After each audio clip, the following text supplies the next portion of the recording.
Hey crypto friends, for those of you who are new to the channel, my name is Garrett and welcome to Altcoin Radar. Today we are going to be taking a look at the charts for the overall current top 5 gaming altcoins, and we are going to see where they might be headed, and we will cover both bullish and bearish scenarios as well, just to simply cover all of the possibilities. Now, for those of you who love trading crypto and would like to try out the same exchange that I use on a daily basis, feel free to go ahead and try out the Blowfin exchange with the link in the video description down below this video.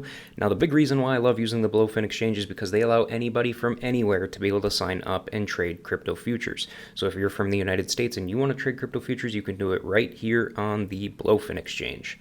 So guys, let's go ahead and take a look and see what the current top 5 gaming altcoins currently are. So first of all, the first thing I want to show you here is the current sector performance. So this kind of shows you the current sectors that are currently doing the best market-wide in the altcoin market. And as you guys can clearly see, Bitcoin ecosystem coins, stuff like stacks and ordinals and stuff like that, are currently performing the best. Now, when we look at gaming, we can clearly see that gaming is currently in a negative trend right now. We're about negative 0.9%, which means, typically, realistically, we were a lot further down than that. We were way back here, back in, minus 10% at one point in time. So it's nice to see that gaming altcoins are starting to pick up a little bit more momentum right now. But if we go ahead and see what the current top 5 gaming tokens are, we can clearly see within the last 30 days right now. In the last 30 days, the top gaming coins are going to be Mana, Decentraland, Axie Infinity, and then we have got Immutable X, and then we've got Sand, and then we have also got Floki as well. All right, so we're going to be taking a look at those. Now, I know you're looking at this and you're probably seeing the EGLD as well. Here's the thing. Multiverse X, EGLD is not... It's realistically not a gaming altcoin, all right? They don't, as a project, as a set-in-stone project themselves, they do not build games, okay? So I do not count them as a quote-unquote gaming project, all right? So we are going to be looking at Mana, Axie Infinity, Immutable X, Sand, and Floki here, all right? So let's go ahead and take a look at those charts and see what we've got going on here. So with Immutable X, the first thing I want to mention here is, let's see here. So obviously this is a project that is built on Ethereum. So obviously it's going to go up and start rising big time when Ethereum goes up. Now, we have got a cycle high currently of around $3.77, and we are currently in a pretty decent downtrend right now as well. Now, we're currently trading here at $1.53, and what we need to do and what we need to see happen here is we need to see price action comfortably break through this downtrend right here, all right? But the first thing we need to pass here is we need to pass this resistance area right up in here at right around $1.68. This is kind of the last big high that we created when we were going sideways before we started to drop down to the next level of $1.12. So we need to cross this first before we end up having any chance whatsoever of being able to cross over this downtrend right here. But once we do end up crossing this downtrend with very strong momentum, we want to get up to this $2.11 level, all right? But realistically, the big point that we need to get to before we can start feeling bullish and start feeling like we've got a run for our money and we can start heading towards $3.76 again is going to be this area right in here, all right? We need to get to the $2.60 level before we can start feeling extremely bullish, and the reason why is because this is kind of the first big peak, the longest uptrend that we had before we ended up moving to the downside in a bigger extension right there. So we need to get to this $2.60 level before we can start feeling bullish that we will end up having enough momentum to be able to reach the $3.76 level again, all right? So now that we've got Immutable X out of the way, let's go ahead and take a look at Floki. So with Floki's a little bit different. Floki is pretty much built on BNB chain, or it's primarily on BNB chain, and we've got all kinds of very good solid levels here. All right, as you guys can clearly see, we had a very big uptrend earlier this year in March, which was awesome. But as we all know, every peak ends up creating a valley, and that's typically what we did. And then we created another new cycle high up here at pretty much right around 35 cents, and we have been trending downwards ever since. But we have got this resistance level where we are right now. We have got this very strong resistance level here at right around 18.5 cents or so. So once we can start to gain enough momentum to breach this $18.5 level, my personal view here is that we will end up going all the way up to this next resistance area of 23 cents, and then we'll probably end up coming back down to a midterm support level right in here, right in this area, before gaining momentum again to be able to create a higher low and head upwards towards the next resistance area. And that's realistically what we want to see happening here, is we want to be seeing higher and higher lows going all the way up here, all right?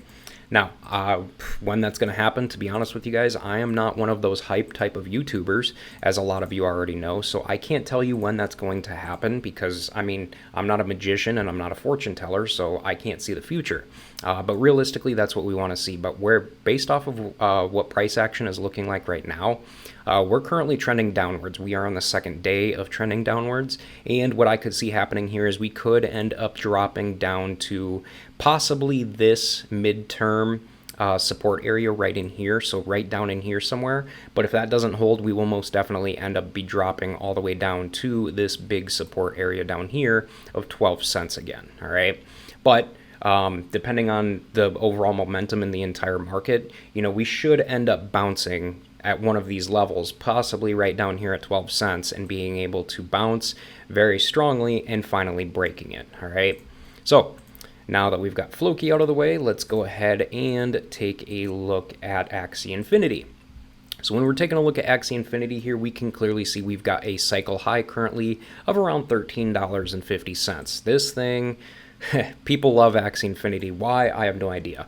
But we're also in a downtrend right now, and as you guys can clearly see, when we had these big legs to the downside, we ended up consolidating right in here and kind of going upwards a little bit, and we created a range high up here.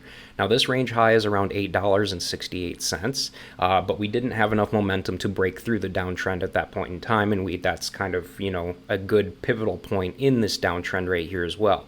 So we ended up dropping more and consolidating right in here before dropping even more, and then we've got major support down here at $4.37, all right? Now, recently we had a decent uptrend, and we had a chance to breach and go above this downtrend, but as you guys can clearly see, we literally hit the very top of this downtrend right in here, and we did not go any higher than that, and we immediately rejected it. And this also serves as a very central point to this resistance level here of $6.37 as well, because that's the kind of the level that we created here on June 27th and June 28th as well, all right? So this is kind of this is currently the big key level that we want to see across before we even have a chance at going back up to $8.68 again. Realistically, what I want to see here, in order to feel extremely bullish on Axie Infinity again, I want to see a big break above this $8.68 level. Once we reach this level with strong momentum, I will start to feel comfortable that we are starting to move forward in the right direction and heading upwards towards this $13.53 area. All right, so now that we've got Axie Infinity out of the way, let's go ahead and quickly take a look at Sand.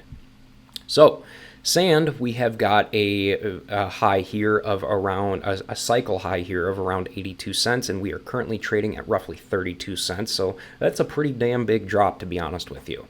And again, just like the last coin, we have got a big downtrend going on. Now, a lot of you are probably wondering what's with all these big downtrends. The thing is overall, the overall gaming market in general has been completely taking a nosedive. Pretty much since, let's see here, pretty much since June, since the beginning of June, it's just been kind of on a straight shot downward. And that's not just any specific coin, that's pretty much the entire gaming altcoin market in general, as you guys can clearly see right here. So if you're in some kind of gaming coin right now and you're wondering why isn't this thing going up, it's not just your coin, guys, all right? It's pretty much all gaming altcoins market wide, okay? They're pretty much, they've pretty much all been performing very shitty, but that doesn't mean that they're not going to go up at some point in time again, all right? So back to Sand. When we look at sand right now, as you guys can clearly see the last 3 days, we tried to breach past this downtrend, but it completely failed each and every time. As you guys can clearly see, we did not have a single closure above the downtrend, and we also didn't have a single closure above this resistance area of 34.5 cents. So realistically, what we need to see here is, one, we need to see a very strong closure above the downtrend that we've got going on here on the daily, and we also need to see a closure above this 34.5 cent level as well. Now, for this one, the point at which I'm going to start feeling extremely bullish on this one, and like we've got a good chance to, make it up back to 82 cents again, is going to be this level right in here. All right, the 48, pretty much the 49 cent level. All right, and again, this is again one of those levels where we were consolidating for all kinds of days on end, and then before we ended up dropping big time again. All right, so 49 cents is kind of the level that I want to see before I personally start to feel bullish. So now that we've got the sandbox out of the way, let's go ahead and take a look at Decentraland, or Mana. So with Mana, we have got a high here, a cycle high here of around 82 cents roughly. And as you guys can clearly see, this one has also been in a downtrend as well, but this one has performed a little bit different, okay? As you guys can clearly see, unlike sand, which sand was not able to breach its most recent resistance level, and it was not able to breach the downtrend, Mana did get a chance to breach the downtrend, but it did not get to reach its resistance level up here of around 40 cents pretty much. So because of that, it ended up rejecting, this area, and we are starting to move back down. Now, the level I want to see, what I want to see happening here is I would love to see a bounce off of this trend line. So I would love to see it bounce off of this and open the next daily candle upwards and start heading towards this, towards this resistance area right up here. Now, all eyes are going to be on that resistance level once we get to that point, because once we do get to that point, we want to be able to pass it. But if momentum looks like it's not, quite there, we'll probably end up bouncing off of it back to the downside and potentially end up coming back down to the trend line again. All right. Now, all of this will be invalidated as far as bullish movement if price ends up closing below this trend line and goes back down below it and is extremely bearish again. All right. Overall here, though, when we take a look at the overall altcoin market cap, we can clearly see that the overall altcoin market in general did end up passing and breaching past this major resistance level that we were having here at around 620 billion, but it didn't hold. Which personally I'm not surprised about, to be honest with you. I mean, this market has been complete shit the last few months. People are just constantly selling, and people are just constantly taking their money out, and it's kind of ridiculous.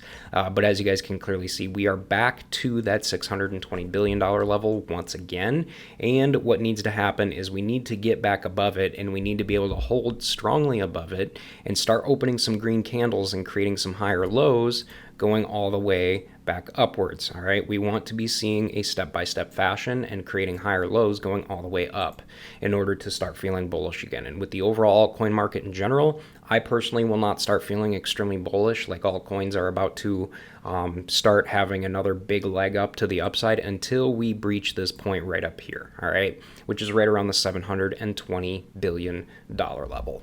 So guys, before I go ahead and wrap up this video, if you guys enjoyed this one and feel like you got some decent value out of it, please make sure to go ahead and subscribe to the channel. Hit the like button below the video and leave me a comment below on your personal thoughts on where you think the price of all of these gaming coins are going to go here within the short to midterm. And hey guys, for those of you who watch this video throughout the entire thing, thank you guys very much for watching. I appreciate you guys very, very much, and I hope to see all of you in my future videos.